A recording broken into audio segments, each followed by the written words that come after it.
I think there are some quality matchups on the college football slate. I do. You told me there wasn't a lot of meat on the bone. Big-time game in the ACC. Two states that I never thought I would mention together in a conference matchup and a top 5 game of a college football weekend. This is the one that's still confusing to me when I say this is a Big Ten matchup. It's good to have both teams ranked in the top 20. Yeah. It just feels right for college football. You told me there wasn't a lot of meat on the bone for your top 10. But I was looking through the list. I think there are some quality matchups on the college football slate. I do. It is time for Chad Withrow's top 10 games of the college football weekend.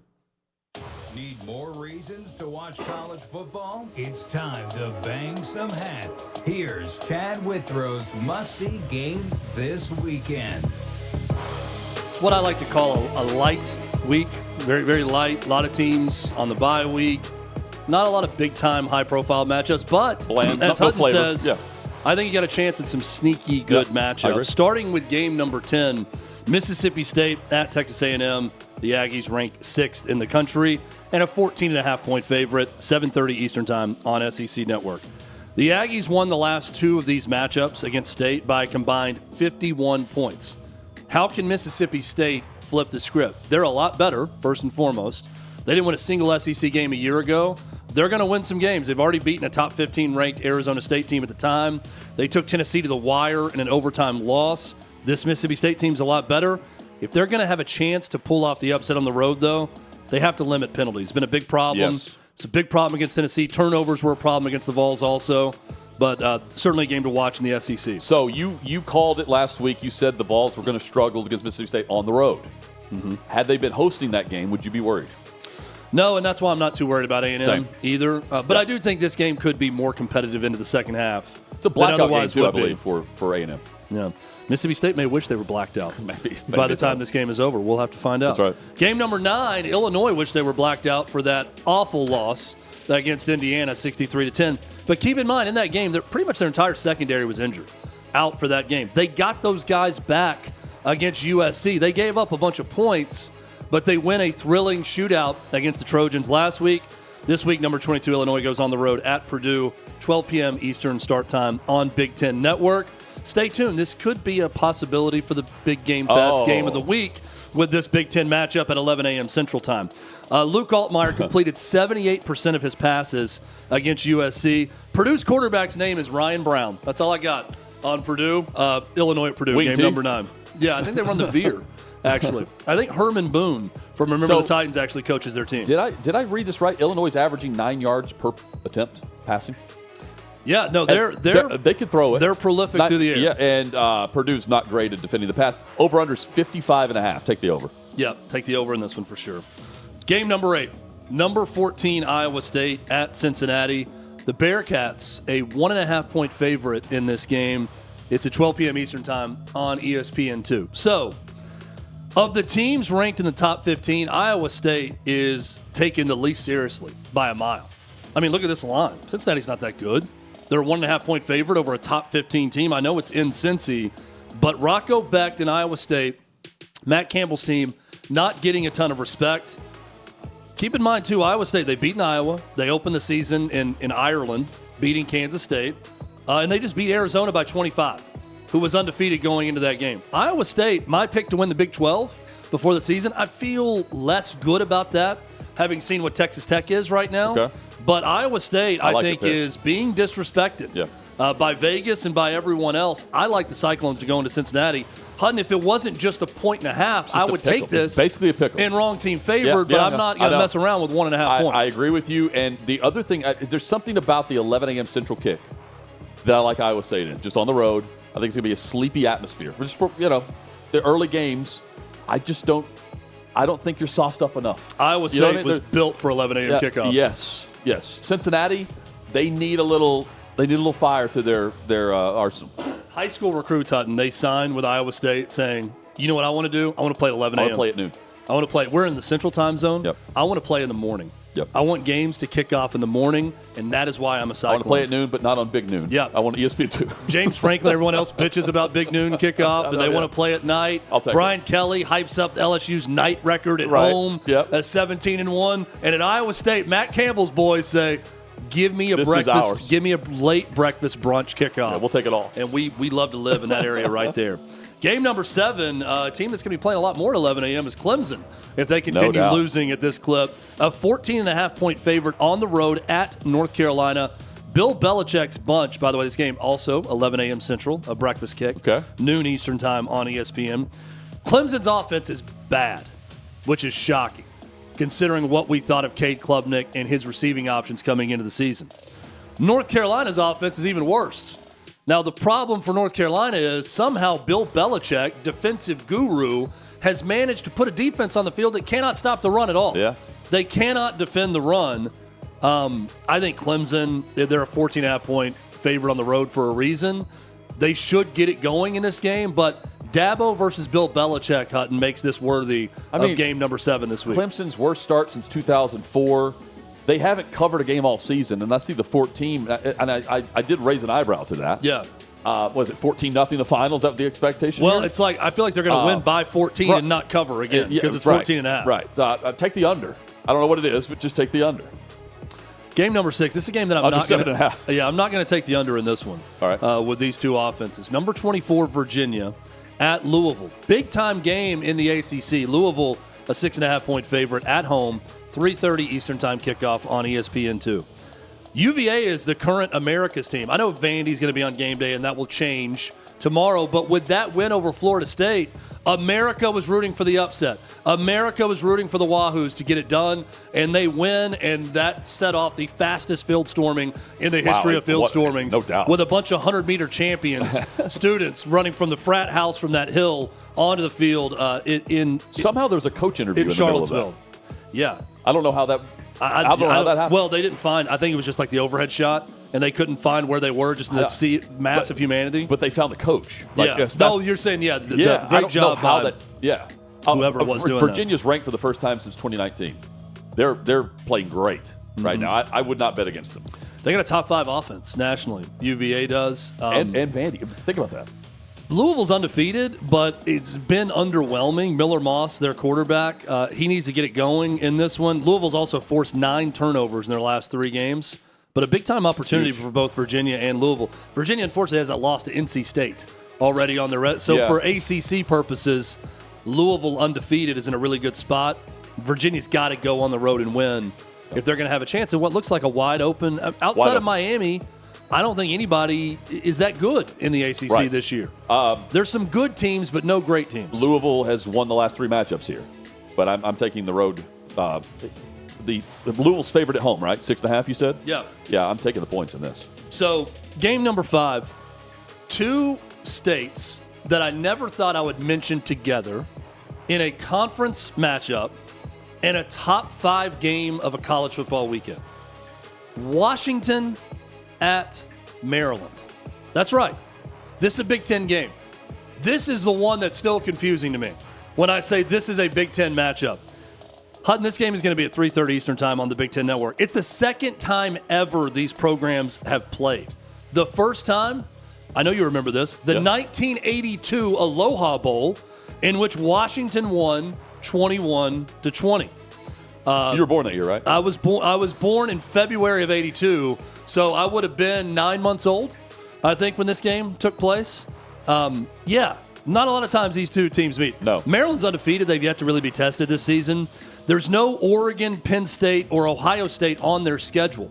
Look out, folks. If Maryland can win, they're almost a touchdown underdog.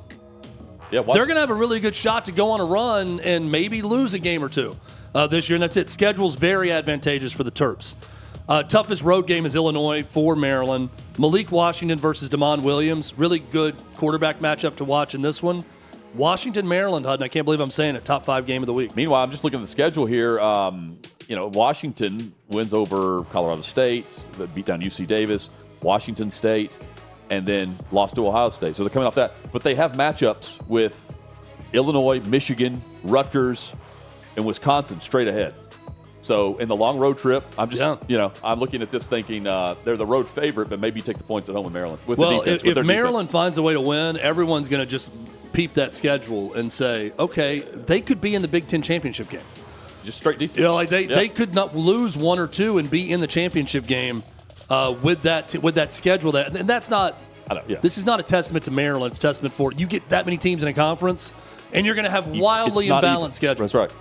Like, how in the world do you dodge Ohio State, Penn State, and Oregon in the Big Ten? You have to that's win that schedule. That's an amazing break. An amazing break to be handed. Win at Bird Stadium.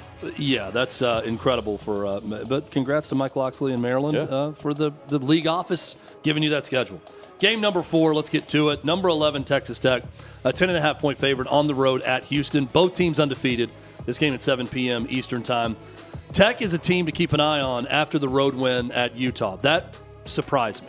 Not that Tech won, but the way in which they won really did surprise me. And it's kind of like the San Francisco 49ers. Doesn't matter who's the quarterback. You can put Brock Purdy out there, you can put Jimmy G out there, you can put Mac Jones out there, and they're going to be fine because that's Kyle Shanahan's offense. This is Joey McGuire's offense. So whether it's Baron Morton or Will Hammond, this offense leads the nation in passing yardage. 370 passing yards per game. They're going to get it done with either of their quarterbacks. Connor Wigman, former Texas A&M Aggie, leads the Houston Cougars. Willie Fritz, a disciplined system. They don't commit penalties. They don't commit turnovers. That could be a recipe for an upset at home for Houston in this Big 12 battle of unbeaten. So Texas Tech has dominated this series. I think they've won 6 or 7 straight. Defensively, they only allow on the season like 11 points a game. Now, I'm looking at their schedule. It is what it is. But it does include, let's see, Utah and Oregon State. So is this a Cougars team that can put up some points? Again, 11 points per game. It's time to prove it with the schedule coming up with Arizona State. They have to. They're kind of like Maryland. I'm looking at their schedule. Oklahoma State. They do play Kansas, but they've dominated this series. Yeah, maybe this is the other team. Could be. Again, 2 matchups: Washington, Maryland, Texas Tech, Houston, and I'll throw a third in there: Virginia, Louisville. That no one would have thought would have been premier matchups. At the quarter turn of the season or third of the way through the season for these conferences, but they turn out to be big-time games. 11.5 is a weird line. Yeah. Now we're going to get to a game that's not as big as anybody thought it would be going into the year, but it's huge for one Billy Napier. Number 9, Texas, a 6.5-point favorite at Florida, 3:30 Eastern time. And I said number 9. It should be number 3. Number 9, Texas. Third game of the week, 3:30 Eastern on ESPN. So after this game for Florida, 5 of the next 6 are away from Gainesville. Billy Napier's got to have it. Got to have it. Gators struggle to run the ball. They struggle to convert third downs. And they turn it over. That's not a good recipe offensively. But here's the mystery about Florida. And the reason I think, and if I had a do-over, I would pick this game in wrong team favored coming up. Florida's going to win. They're going to beat Texas. This is their LSU. This is their Ole Miss. This is their rallying point. Why? Texas's offense is not good. Arch Manning's been bad. This game has 10-7, 13-10, something like that written all over it with these 2 defenses. I think they're going to struggle on the road in Gainesville offensively. I think Florida's going to have a couple big turnovers. Their defense has been really good. Even though they don't rush the passer that well, they're exceptionally solid against the run. They're good against the pass. I've got this weird feeling. Okay. Florida is going to pull the upset in this game and save Billy Napier. At least for another week. You may be right here, but I think that Florida loses these types of games recently. They throw a cleat. They spit on somebody. Yeah. They dive into a pile. They do stupid stuff that allows the other team to hang around in a 10-7 matchup, 13, whatever. By the way, I think Napier's fired this week. I think Luke Fickell is fired this week. I think Trent Dilfer's fired this week. Wow. Army's going to dominate UAB. Texas wins this game, and that's all she wrote for Billy Napier. And Luke Fickell will feel the pain of Michigan coming up. You can expect the Trent Dilfer exit interview to happen right here on this show. Yeah. When he's fired. I don't want him to be. We'll get him on. If he's fired, we'll get him on Monday and have the exit interview about his time at UAB. So I'm just picking those teams to win. That's it. I like it. Game number 2. Yes. Number 16 Vanderbilt at number 10 Alabama. I giggle as I say that because College Game Day is going to be in Tuscaloosa. College Game Day is going to be in Tuscaloosa, and they picked a Vandy fan to be the celebrity guest picker with Theo Vaughn.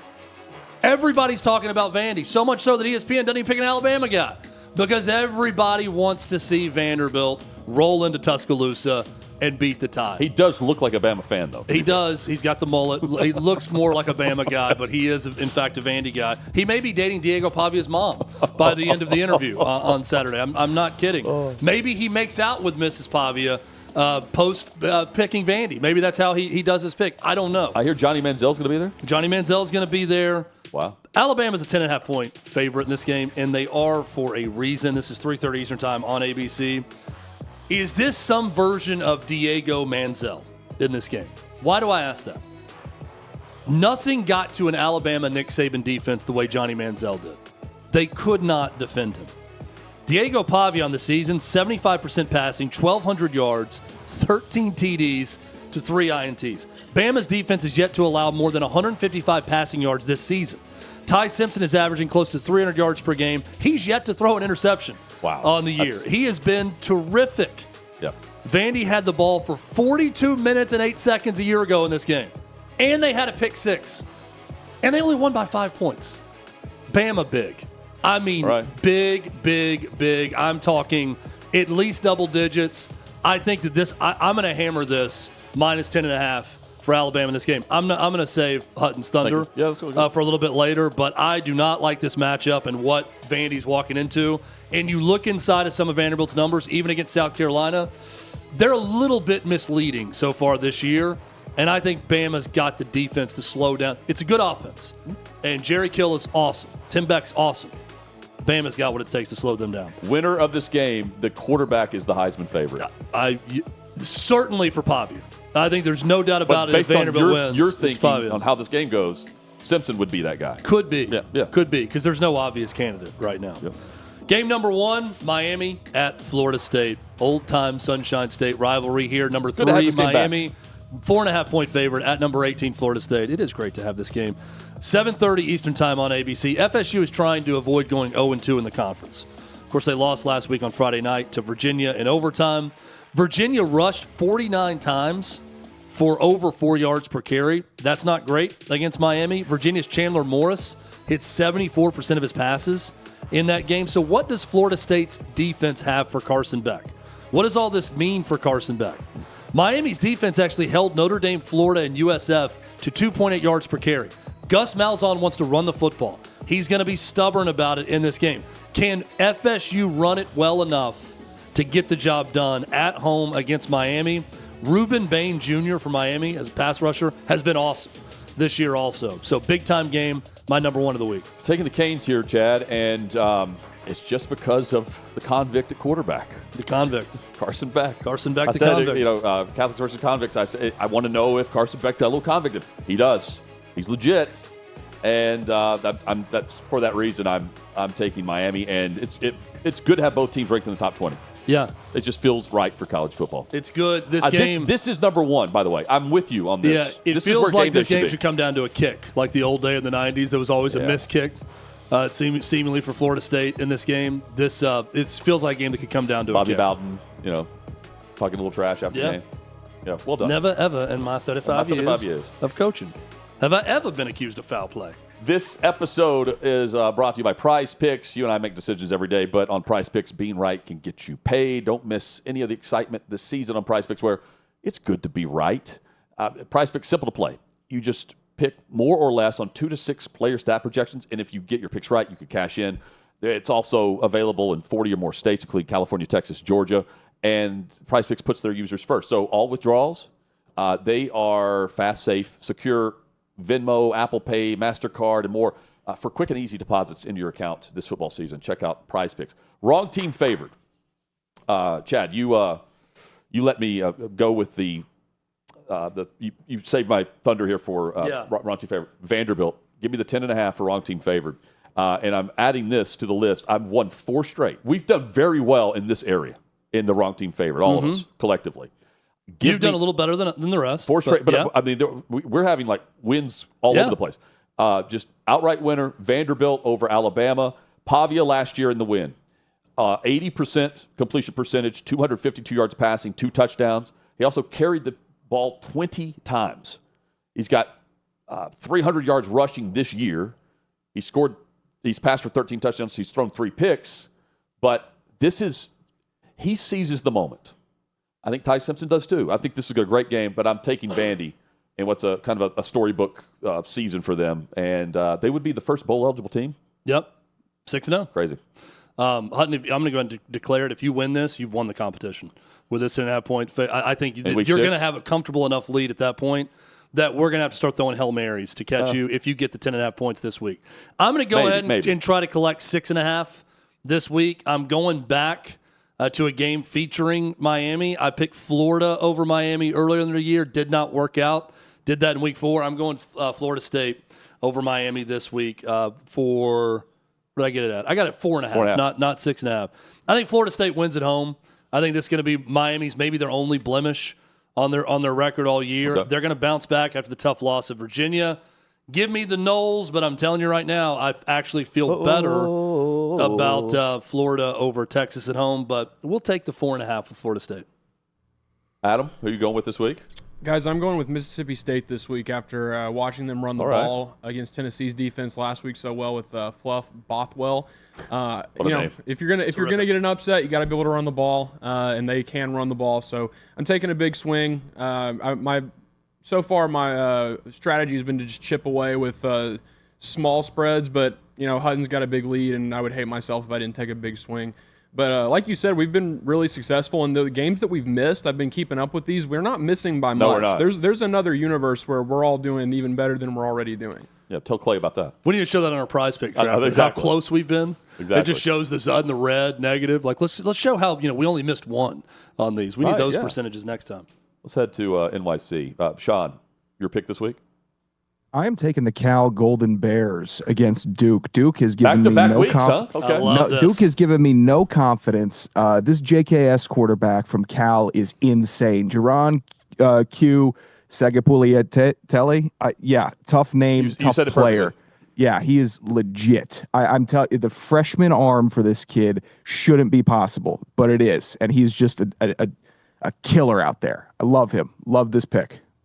By the way, I got massacred last week picking Syracuse over Duke. Duke went up to Syracuse and destroyed that team. I was shocked. Was it 38-3, 38-7, something like that in that game with Duke winning?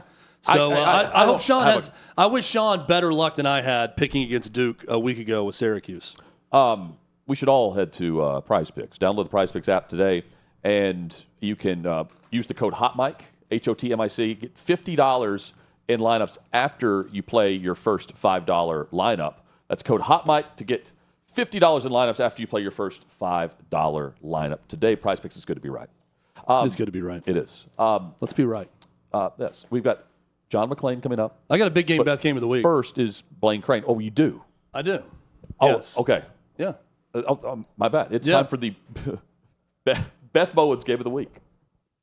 It's okay to be ambitious. Oh, God. Oh, my gosh. It's Beth.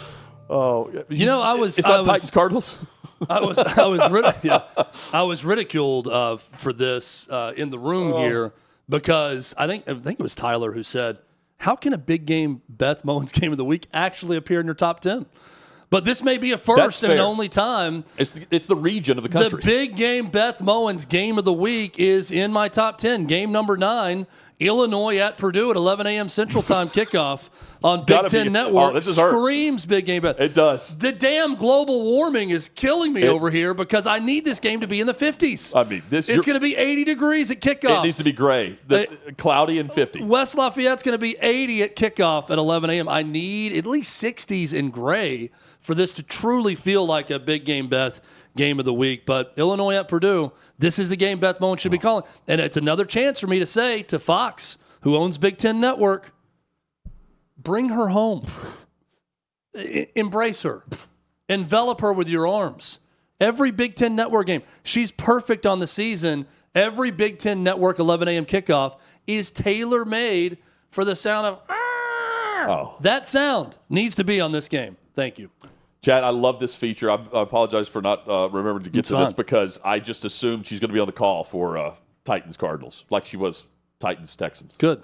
You know you're not having a good year in the NFL if you've got the Beth Mowins play-by-play. And I mean that's just that's where they are. Yeah, that's where they are.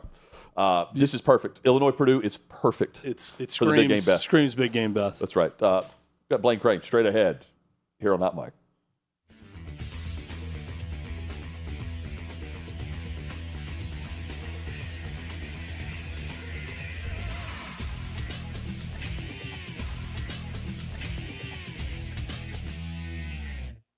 Football's finally back. So's the hard-hitting gridiron action on Prize Picks. Download Prize Picks and use code OutKick and get $50 instantly in lineups when you play $5. Must be present in certain states. Visit prizepicks.com for restrictions and details.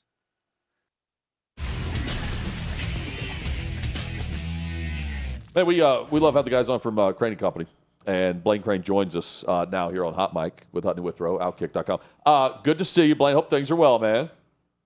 They're fantastic. Other than my hair being blonde, it's going pretty well. Fill us in on this. I think it's a solid look. Yeah. I'm fine with it. It gets the job done. I've actually gotten a weird amount of compliments, which I did not expect to happen. The reason why it's happened because I bet Texas to beat Ohio State. Gotcha. And the thing about it is, I bet against nobody.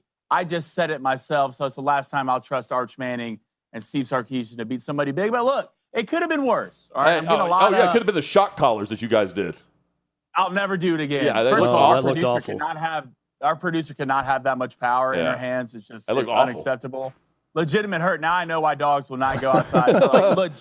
Legitimately painful. So because you lost that bet and you can't trust Arch Manning, are you thinking Florida gets it done this weekend against the Longhorns?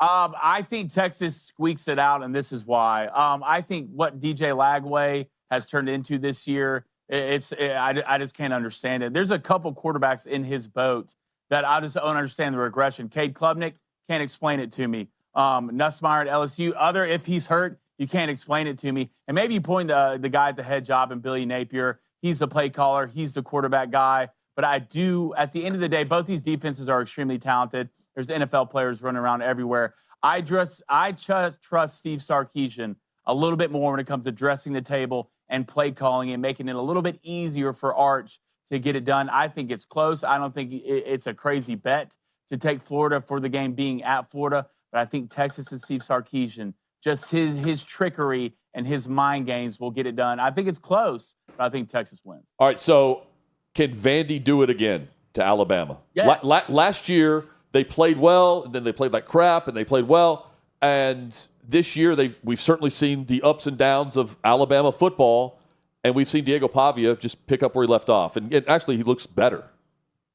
Yeah, he looks better, and I think it kind of helps with the weapons that he has around him. No you doubt. have a legitimate NFL tight end. Like, people need to get to the fact that Vanderbilt is a talented program.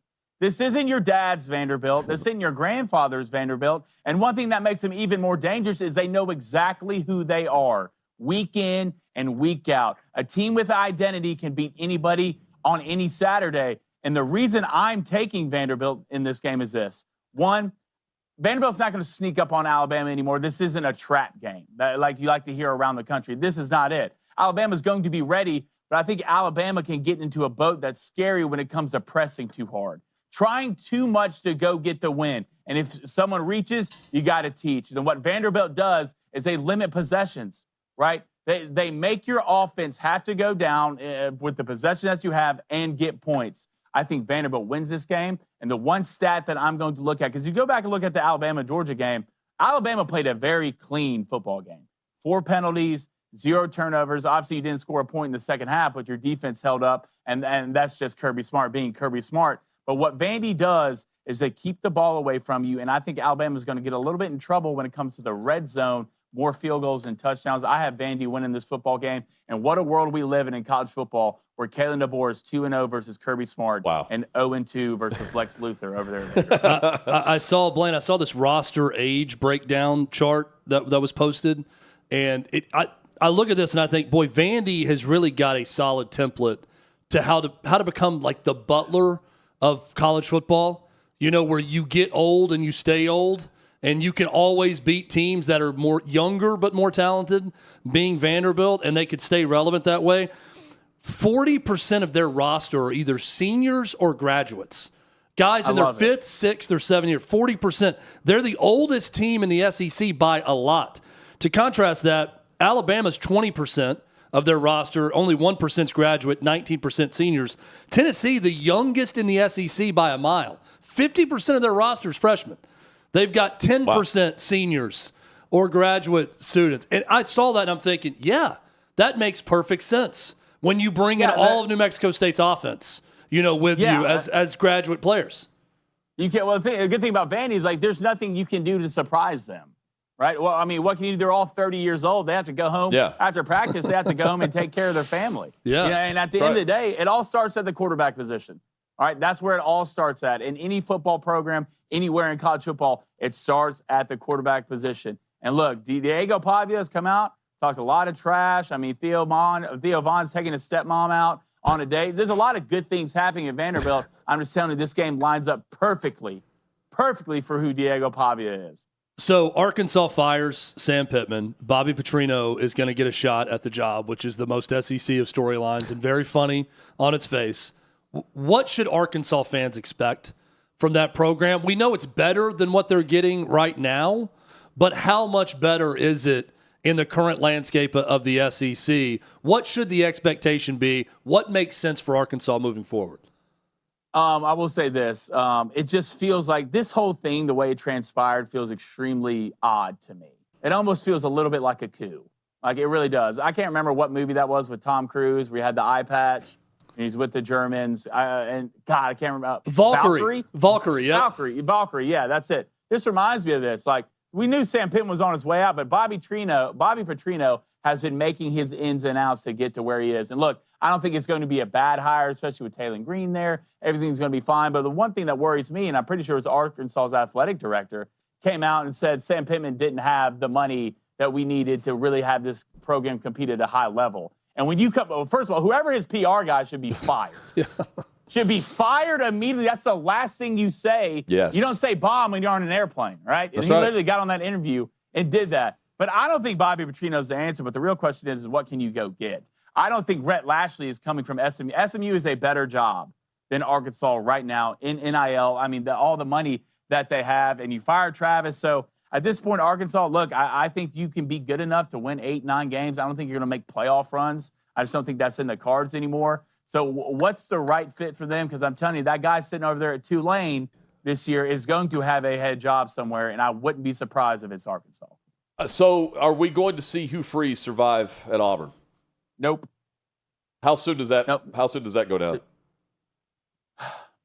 Look, I don't think we're going to lose to Georgia. I think everybody and their grandmother knows that. I just don't know how many more body blows you can take. And at the end of the day, what do you bring to the table for your program, right? What do you bring? I mean, the defensive coordinator, after the Baylor game, he's adjusted, right, to his personnel. They're playing a lot better. This is going on year 3 of you missing at quarterback.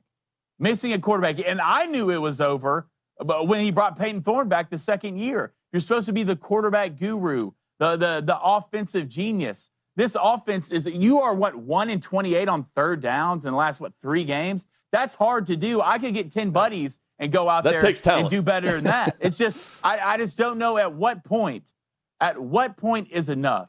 Because I saw Nick Saban came out and says, well, you got to keep supporting Hugh Freeze. Okay, Coach Saban. At what point is supporting it's got to be over with? We're in year 3. Year 3, and the only thing that could save Billy Napier is, and I knew when he got Jackson Arnold out of the transfer portal, is this.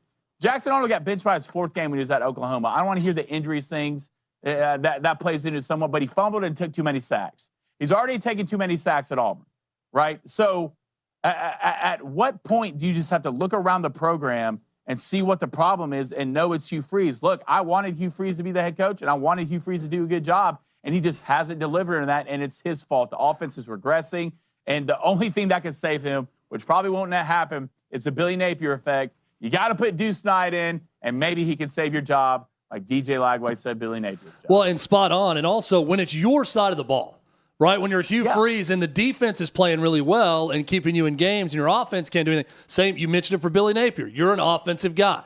You're a quarterback guy. Your offense sucks.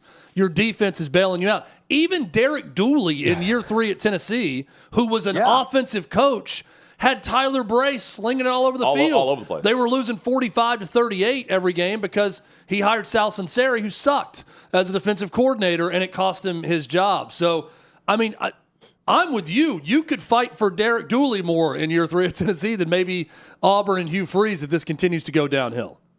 It's a legitimate disaster. Legitimate disaster. Like, you didn't score a touchdown against Texas A&M. Like, you didn't.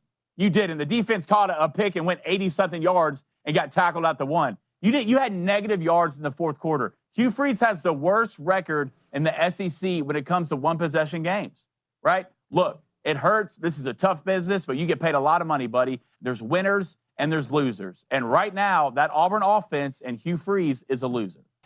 So, first, your opinion on this, and then what you think is actually going to happen. Should a 10-2 Notre Dame team get into the college football playoff over, let's say, a 9-3 SEC team? Your opinion on it, and also what do you think will happen, regardless of opinion, when it comes down to a math formula, which oftentimes it does, and they just look at how many losses you have? Yeah, well, the first thing he says, we're going to leave it for a committee who knows nothing about football. I mean, don't even have wings and brews at the party, so that's one thing I can't trust. No. 2, you already heard it the last game. Like, Notre Dame, if they run the table, they're going to get in. They're going to get in. We can sit here and cry and complain and everything, but the committee is going to put them in because they're Notre Dame. In my opinion, no, you shouldn't get in. Right. Like, your best win, technically, I mean, I believe you saw Boise State, maybe USC on the schedule. I mean, I don't even know. Boise State's not ranked. You're a 20-point favorite, and USC might not be ranked at the time you get to them. The 2 legitimate teams you played, right, were Miami and Texas A&M. Although I think you did play well in both of those games. We know what Miami is and what Texas A&M is turning into, but you lost both those games. So in my opinion, no, you shouldn't get in. 2, join a conference. You're not special. 3, the committee is going to put them in because it's Notre Dame. And I didn't know if you watched the Arkansas game, but the announcers on the Arkansas game were just already saying, well, you know, if the Notre Dame offense keeps up this pace, they're definitely going to make it into the playoffs. We all know it's going to happen. We can see the train coming in front of us, and we're not getting out of the way. That's what's going to get real annoying is when they're throwing up 40 against Navy. Right. And the announcers, like you said, are like, boy, they're really cushioning that distance they got from all the other 3-loss or 2-loss teams with this performance today. There were too many defenders of them being 0-2 in the top 25. And also now Notre Dame fans are in an uncomfortable position of being huge USC fans the rest of the way. Yeah, you got to hope they're good when you play them. It's got to be a big game for them. Yeah. Hey, man, good to see you. The hair looks fine. Like I know it's a shock to you, but it looks fine. By the way. Right? Yeah, you know, the good thing about it is my girlfriend did it. So at the end of the day, you know, it's okay. So if it was bad, I can blame her. Now it's good. I can thank her. The real Slim Shady stood up in this interview. Yeah. That's what I'm saying. I think you should keep it for a while. Just saying. Look, I don't know. It looks very intentional. It doesn't look like you lost a bet. That's a compliment. Okay. Well, good. I can sleep better tonight knowing that. It's a little Joe Burrow-like. Yeah. You know, when he did it, it's like, he's definitely trying to do this. This wasn't a mistake. Yeah. It doesn't look like you lost a bet. I get that comp a lot. Appreciate it, fellas. Hey, good to see you, man. Enjoy the weekend. You too, man. Later, brother. Same arm strength also. Blaine Crane there. Crane Company. Blaine and Joe Burrow both sling it the same way. Good dude. Same velocity. From Crane to McClain. Oh, yes. John McClain. NFL discussion next during Hot Mic.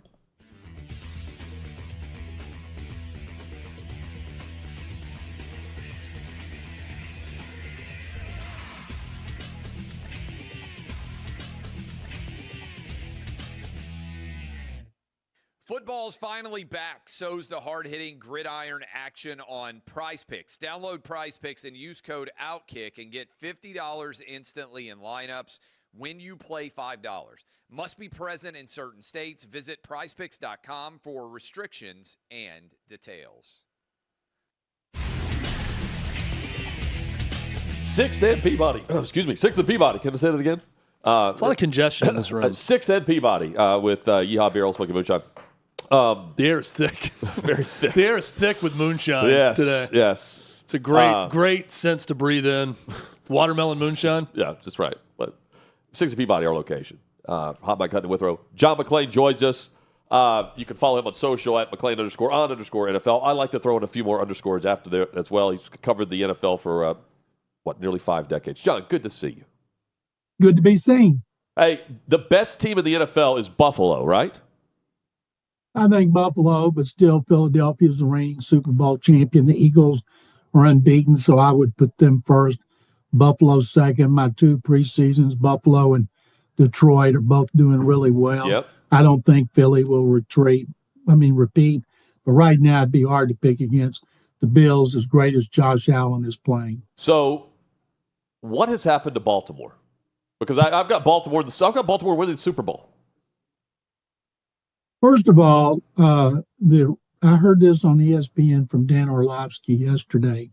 The Ravens have run the ball less on first and second down than any team in the league, and yet when they run it, they have the best average per carry. Surprise, surprise, they got Derrick Henry. And I think their defense, because of the injuries, they've lost a star at each level, and they don't seem to have the depth they've had in the past. So right now, it's their defense that's the problem. With Lamar Jackson out and Cooper Rush starting against the Texans, Texans have never won in Baltimore.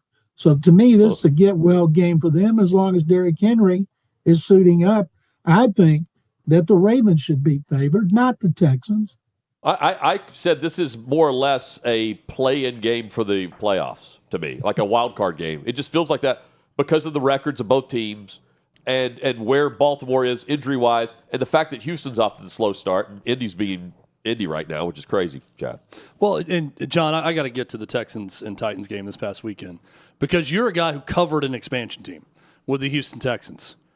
Was that Titans team the worst team you've ever seen come into Houston minus an expansion team in that 26-0 loss?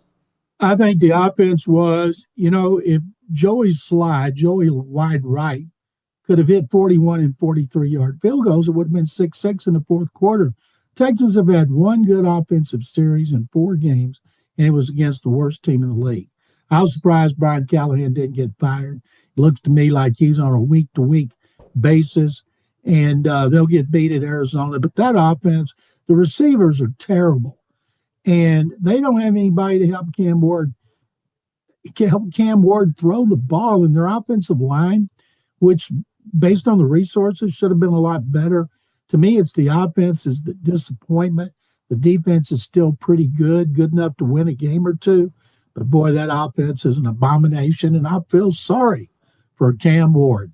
It's awful. Every coaching cycle, it feels like there's that no-brainer guy that's out of coaching for a year or two that he wants to get back into it, or maybe he just took 1 year off, and everyone assumes, sometimes it's true, but everyone assumes that guy's going to have his pick of the job openings, and he's going to get another job. It's been Vrabel, right? And it wasn't necessarily the case. It's been Bill Belichick. Obviously, was not the case with him.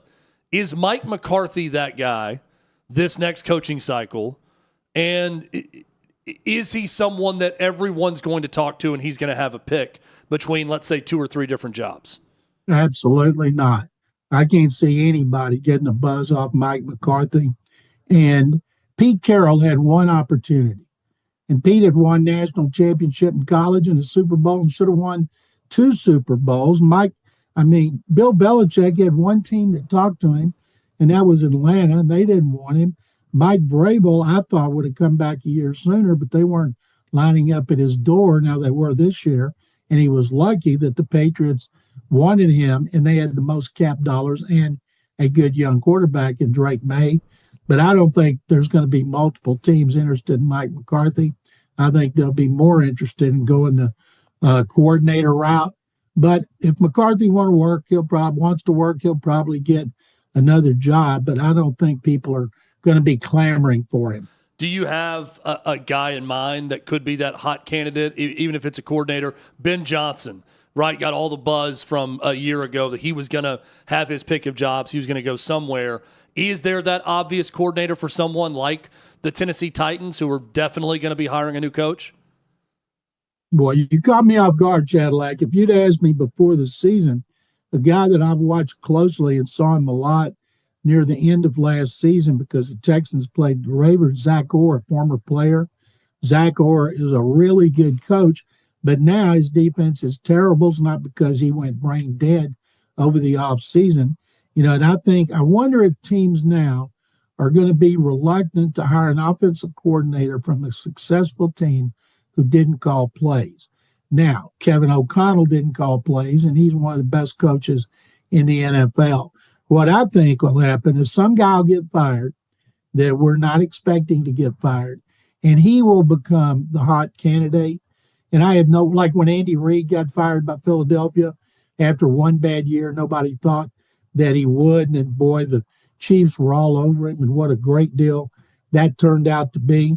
But I know this, I'm very reluctant to hire an offensive coordinator who has not called plays after you see what's happened to some of them, especially with a guy like Brian Callahan. And I'm sure that he has a lot of good traits, but right now when you see him and the issues he's had with clock and game management, he's supposed to be an offensive expert, and he's got his dad who's supposed to be acknowledged as one of the all-time best line coaches, and they've really been a disaster on that side of the ball. And I get why Mike McCarthy doesn't get you or anyone else salivating right now about hiring him. My plea or my case for McCarthy with the Titans is it's an organization that needs an adult in the room and needs someone with experience that has led an organization, led a locker room, led a team. Yeah. This guy won a Super Bowl with the Packers. He won with the Cowboys. Wasn't always great, but he won, and he just couldn't win big in the playoffs. And I just feel like it's something that needs stability. You're saying they need Mike Vrabel? Yes, they needed what Mike Vrabel brought was consistency and some stability. Yeah. But what they need is someone to come in with a young quarterback and, okay, this is a professional outfit where we're pros and we know what we're doing, and they need – it feels like it's all being run by a substitute teacher. I agree. You need the teacher back in you got a good chance to get your wish because the guy who's running the show worked with McCarthy at Green Bay. Yeah, that's right. And that would be Chad Brinker. You're right. Now, Mike Begonzi, the new general manager, he might want to hire somebody who was with the Chiefs. Whoever it is, they got to put their heads together to make sure they get the right guy. But poor old Brian Callahan, he wasn't hired by either one of his bosses. And now they're struggling on his side of the ball. They took play calling away from him, and then they get shut out. So maybe they will go for somebody like that, a guy with a proven track record. And one thing to keep in mind about McCarthy with the Cowboys, when Dak played all or most games, they were in the playoffs. Now, they got killed 2 years ago by the 49ers. And remember that year, the Packers, and when they played the 49ers, McCarthy had a terrible game and clock management game. So Dak Prescott had a terrible mental game. Those guys made huge mental blunders in that game against the 49ers that cost them a chance to advance. But at this point, I think the Titans would be happy to get somebody who can just help them get a winning record. John, is Jackson Dart going to save Daboll's job?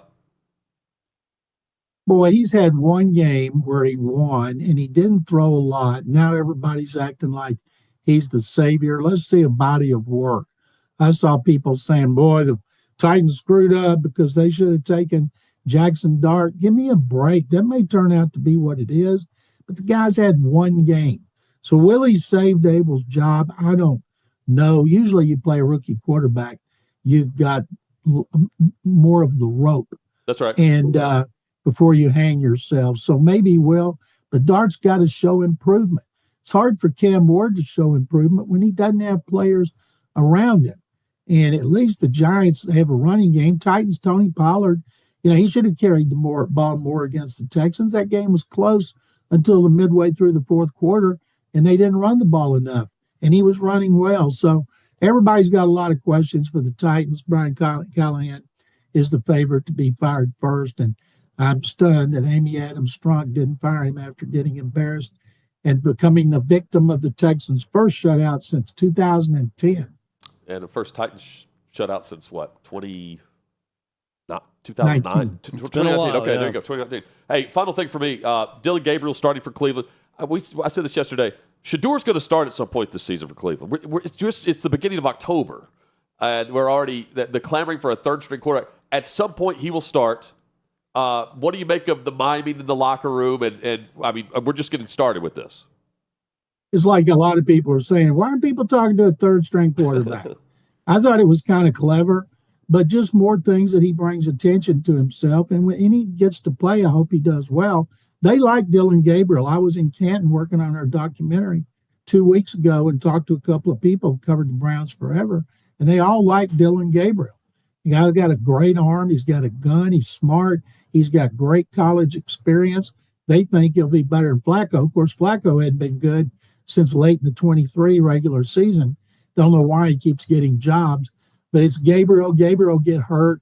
Maybe he goes through a bad spell. Then we'll get to see Shadur Sanders, and he will get more attention nationally than any third-string quarterback in history. John, am I smart to take Jacksonville over Kansas City this week? Well, I want to say, he said yes. What my guess is going to be. Great John McClain has been our guest. It never fails. I know. You know? Are we you get down to the last question, it's like, all right, we're going to do one more, and then it's going to freeze up. No.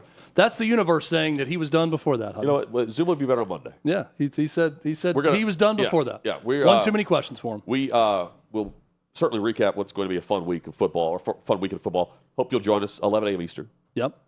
Monday edition. May everyone win this weekend. Let's all win.